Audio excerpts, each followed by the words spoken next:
მოგესალმებით მეგობრებო, დაგიბრუნდით შემდეგი ვიდეოთი, რომელიც როგორც მივხვდით ეხება ძალიან საინტერესო თემას, კონკრეტულად იმას, თუ რომელია საუკეთესო smartphone დაახლოებით 500-600 ლარის ფარგლებში. ესეთი ვიდეო 1000 ლარიან ბიუჯეტში უკვე გავაკეთეთ, მოგეწონათ და იმის მაგივრად რომ უფრო მაღალ ბიუჯეტში გადავსულიყავით, გადავწყვიტე რომ ერთხელ და სამუდამოდ უფრო დაბალზე გავაკეთოთ, იმიტომ რომ 500-600 ლარის დაბლა რა smartphone-ებიც არის მტერს რო არ ურჩევდი დაახლოებით ეგეთებია. თან ამ ვიდეოს ყველაზე მეტად ართულებს ის დეტალი, რომ დღევანდელ ვიდეოში გირჩევთ არა მეორად, არამედ ამ ფასში არსებულ ახალ smartphone-ებს. მივხვალ მაღაზიაში და იქ რო წამოხვალ. თუ გინდათ რომ შემდეგშიც გაგზელდეს მსგავსი თემატიკის ვიდეოები, აუცილებლად დაალაიქეთ ვიდეო, გამოიწერეთ არხი, კომენტარის დამიტოვეთ და მოკლედ შეგვიძლიათ პირდაპირ გადავიდეთ 11 ლაპარაკის გარეშე მთავარ თემატიკაზე და ამ საფასო ბიუჯეტში წარმოდგენილი მაქვს თქვენთან 3 smartphone. ესენი არის Poco M7 Pro, Redmi Note 14 Pro და ახლად გამოჩეკილი ბრენდი, რომელიც, კარგად მიდის ჯერჯერობით ესე რომ ვთქვათ, ეს გახლავთ Nothing CMV Phone 1. კიდევ ერთხელ აღვნიშნავ, რომ ძალიან კარგად ვიცი ამ ფასში მეორადები ბევრად უკეთესები რო არსებობს, მაგრამ მეორადის რჩევა ცოტა ისეთი არის უხერხული, იმიტომ რომ რაღაც ბრენდ მოდელი შეიძლება დავაბრეხო ახლა, ორი კაცი წავიდეს, იყიდოს მეორადი და მესამე და მეოთხე ვეღარ ნახოს.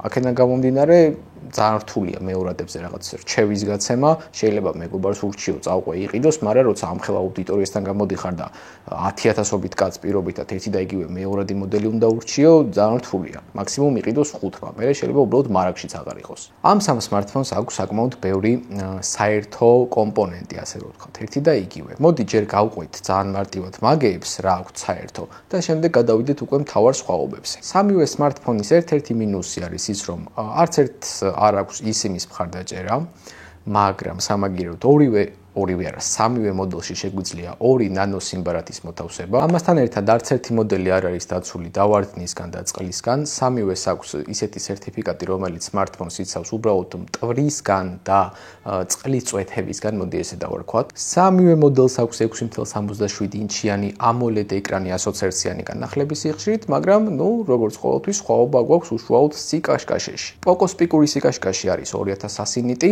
Redmi-ს 1800, ხოლო Nothing Phone-ის 2000 ნიტი. მეხსიერებაშიც იდენტურად გვაქვს ყველაფერი, ეს 500-600 ლარის ფარგლებში, რასაც ვამბობ, ახლა სამივე მოდელი არის 8 256-ზე და ასევე სამივე არის UFC 2 და 2-ზე. მაგრამ აი უკვე დამატებითი მეხსიერება თუ მოგვინდა micro SD ბარათის სახით, Poco და Redmi-ში შეგვიძლია ამის 1 ტერაბაიტამდე გაზრდა, ხოლო Nothing Phone-ი შეგვიძლია ვაქციოთ 2 ტერაბაიტიან smartphone-ად. მაგრამ მოგეხსენებათ, ახლა micro SD ბარათზე ყველაფრის ჩაწერა უბრალოდ შეუძლებელია.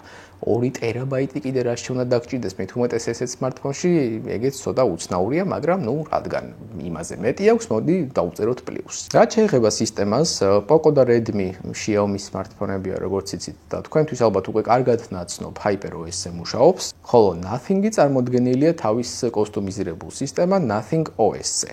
ძალიან ზოგადად ბოლოსკენ შევადარებ ამ სისტემებს, მაგრამ იმ დეტალს გეტყვით, რომ HyperOS-ზე სისტემური განახლებები მიდის 3 წლის განმავლობაში, ხოლო Nothing-ზე მიდის 2 წლის განმავლობაში, მაგრამ უსაფრთხოების განახლებები რო ავიღოთ, Nothing-ის შემთხვევაში გვაქვს 3 წლიანი მისვლა, ესე რომ დავარქვათ, Poco და Redmi-ის შემთხვევაში 2 წლიანი. Chipset-ის ნაწილშიც საკმაოდ, მოდი ესე ვთქვათ, თანაბარი სიტუაცია გვაქვს. ერთი მაინც უნდა გამოვარჩიოთ, მაგრამ Poco-ს აქვს Dimensity 7025 Ultra, Redmi-ის შემთხვევაში შევხვდებით Helio G 100 Ultra-ს და Nothing Phone-ში უკვე დევს Dimensity 7300. იმ ორ მოდელის chipset-ს რო ბოლოს Ultra აწერია, მაგან არ დაგაბნიოთ და არ გაფიქრებინოთ, რომ უკეთესი არის 7300-ზე Dimensity-ს გულისხმობ.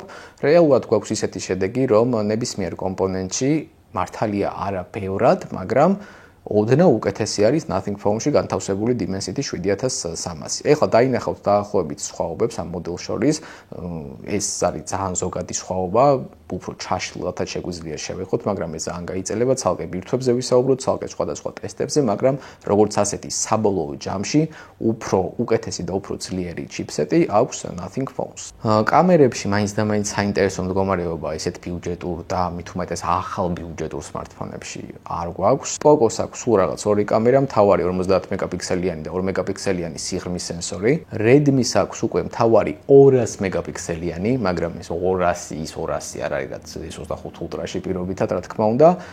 8 მეგაპიქსელიანი გვაქვს ultra-wide და 2 მეგაპიქსელიანი მაკრო. ხოლო Nothing Phone-ში შევხვდებით ზუსტად იგივე ციფრებს, რაც ვნახეთ Poco-ში. ანუ მთავარი wide 50 მეგაპიქსელიანი და მეორე კამერა სიღრმის სენსორი 2 მეგაპიქსელიანი. ძალიან მარტივად რო შევეხოთ ახლა ფოტო დამაკმაყოფილებელი ყველას აქვს კარგი არც ერთს, მაგრამ თუ მაინც გამორჩევაზე არის საუბარი, ალბათ, მე უფრო გამოვარჩევდი Redmi Note 14 Pro-s კამერებს. მაგრამ ვიდეოში გვაქვს ცოტა ამოყირავებული სიტუაცია. Poco-s მაქსიმალური რეზოლუცია არის Full HD 30 FPS-ში, მეტი არ აქვს. Redmi შეუძლია Full HD როგორც 30, ასევე 60 FPS-ში და Nothing Phone-ი გამოდგა აქ გამარჯვებული, რადგან გვთავაზობს 4K-ს 30 FPS-ში. მაგრამ Nothing Phone-s კამერასთან დაკავშირებით აქვს ერთი საკმაოდ დიდი მინუსი. მას არ აქვს სტაბილიზაცია. უფრო კონკრეტულად მექანიკური სტაბილიზაცია, რაც ფოტოს ან ვიდეოს გადაღების დროს გეხმარებათ, რომ მაქსიმალურად შემცირებული იყოს ეგრეთ წოდებული shake-ი, აი ეს ყანყალი, რომელიც გინდა არ გინდა ხელში smartphone-ის ჭერის დროს უეჭველი ექნება. ხელის გაქვევება ფიზიკურად შეუძლებელია, სწორედ ეს სტაბილიზაცია ეხმარება smartphone-ის კამერას იმაში, რომ კადრი იყოს მაქსიმალურად სტაბილური. ეხლა ზოგადად სისტემას რო შევეხოთ, HyperOS აქვს ბევრი პრივილეგია, რამოდენიმე მინუსიც. დავიწყოთ პლუსებით, კონკრეტულად ის, რომ ძალიან კარგად არის ოპტიმიზირებული მის ეკოსისტემასთან. როგორც იცით, HyperOS-ი, Poco, Redmi და ასე შემდეგ Xiaomi არის პირდაპირ. შესაბამისად, კარგად არის მორგებული სხვადასხვა device-ებთან. ეს იქნება Xiaomi-ის ტელევიზორი, smart საათი თუ სხვა. ამასთან ერთად წინა ვერსიებთან შედარებით გამოსწორებულია HyperOS-ის ახალ ვერსიაში ელემენტის ოპტიმიზაცია და ზოგადად სისტემებში HyperOS-ი ერთ-ერთი გამორჩეულია კამერის უზრუნველყოფაში, პროგრამულ უზრუნველყოფაში, ასე ვთქვათ, ბევრი არჩევანი გვაქვს საკმაოდ, რაც არ გვაქვს Nothing Phone-ში და სხვა სისტემებში. HyperOS-ის მინუსებს რაც შეეხება, პირველი არის ის, რომ ძალიან გადატვირთულია თავიდან დაყენებული პროგრამებით, რომელიც საერთოდ არ გჭირდება და რომელსაც საკმაოდ დიდი რესურსი მიაქვს. გაგიკვირდებათ და არაერთ რეგიონში HyperOS-ის სისტემაზე ჯერ კიდევ არის რეკლამები, რაც ძალიან არაკომფორტულია ალბათ დამეთანხმებით და ბოლო მინუსად შეგვიძლია ჩავთვალოთ ის, რომ როდესაც სისტემა ახალი გამოსულია, პირველ ვერსიებში არის ძალიან ბევრი ბაგი. გამოსწორებადია, რა თქმა უნდა, მაგრამ აი სანამ შემდეგი განახლება მოვა, შეიძლება 1 კვირა დაჭირდეს, შეიძლება 10 დღე, 2 კვირა დაჭირდეს და ამ დროის განმავლობაში რეალურად იტანჯება მომხმარებელი. Nothing OS-ის პლუსებს რაც შეეხება, როგორც UI, ესე რომ დავარქვათ, ყველაზე მიახლოებულია stock Android-თან. არის საკმაოდ სწრაფი და მსუბუქი სისტემა, რაც იმას ნიშნავს, რომ არ არის რაღაც უაზრობებით გადატვირთული და ამასთან ერთად მისი კიდევ ერთი პლუსი არის ის, რომ ეს სისტემა საკმაოდ ხშირად იღებს განახლებებს. სხვა დანარჩენ დეტალებზე ღრმად ესე ვერ ვისაუბრებთ, იმიტომ რომ ახლად გამოჩეკილი სისტემა არის, როგორც ბრენდი ზოგადად, შესაბამისად საკმაოდ დიდი ხანი უნდა გავიდეს იმისთვის, რომ აი ესე დეტალურად შევეხოთ მის სხვადასხვა პლუს თუ მინუს. ზოგადად სიმართლე რო გითხრათ, ეს Nothing Phone-ები არ მომწონდა ერთადერთი მიზეზის გამო უფრო ვეხები მოფლაგმანო მოდელებს, აი ხა A3 Pro არის ახალი გამოსული 1700 თუ 800 ლარამდე ღირს დაახლოებით. მაგაზე ისევ იმაზრზე დავჩები რაღაცაზეც ვიყავი, მაგ-ფასში გაცილებით უკეთესი smartphone-ები არსებობს, მეორადები ხო არსებობს და არსებობს, მაგრამ მე უშუალოდ ახალს ვეხები. ხოლო რაც შეეხება აი ესეთ ბიუჯეტურ ფასში, Nothing Phone-მა შეძლო რეალურად ის, რომ სულ რაღაც 3 წელიც არ არის, რაც ეს ბრენდი არსებობს. Redmi და Poco ძალიან დიდი ხანი არსებობს. 2 წელში მოახერხა ის, რომ გადაასწრო Redmi-s, Poco-s და სხვა აი ეგეთ ბიუჯეტურ smartphone-ებს. ანუ უფრო გალიდერდა ესე რომ დავარქვათ, იმიტომ რომ აი ხა ეს 3 smartphone-ი რაც გაჩვენეთ, რეალურად კამერით შეიძლება Redmi იყო უკეთესი. ელემენტი არ გვიხსენებია. რატო გამომჩა არ ვიცი, მაგრამ აი ამ დეტალშიც Nothing Phone-ს აქვს ძალიან მაგარი ელემენტი. 5000 mAh-იანია სულ რაღაც, Redmi 14 Pro არის 5500-იანი, ხოლო Poco-s ელემენტი არის 5120 mAh. დამუხტვის ისრაფეს რაც შეეხება Poco და Redmi-s აქვს 45 ვატიანი მხარდაჭერა, Nothing Phone-s 33-იანი. მაგრამ კიდევ ერთხელ შეგვიძლია აღვნიშნოთ, გავიმეოროთ და კიდე აქვე დავამტკიცოთ ის დეტალი, რომ ციფრები მილიამპერის შემთხვევაში ბევრს არაფერს არ ნიშნავს. Nothing Phone-ის 5000 mAh იგივე ბრენდში არსებულ ორჯერ და სამჯერ ცვირიან მოდელებს, რას უშვება, ახლა დაახლოებით შეგიძლიათ ამ ვიდეოს მიხედვით მიხვდეთ. თამამად შემიძლია ვთქვა ის დეტალი, რომ ამ 500-600 ლარიან ფარგლებში ახალი smartphone-ი შეძენა თუ გინდა, საუკეთესო არჩევანი არის ეს Nothing CMF Phone 1. სახელი ცოტა უაზრობა აქვს, მაგრამ სახელს რა მნიშვნელობა აქვს, თავია smartphone-ი იყოს კარგი. ნუ ეხლა ისე არ გაიგოთ, რომ ვიღაცას Poco M7 Pro თუ გაქვთ ნაყიდი, ეგ უნდა გადააგდოთ და Nothing-ი იყიდოთ, არა.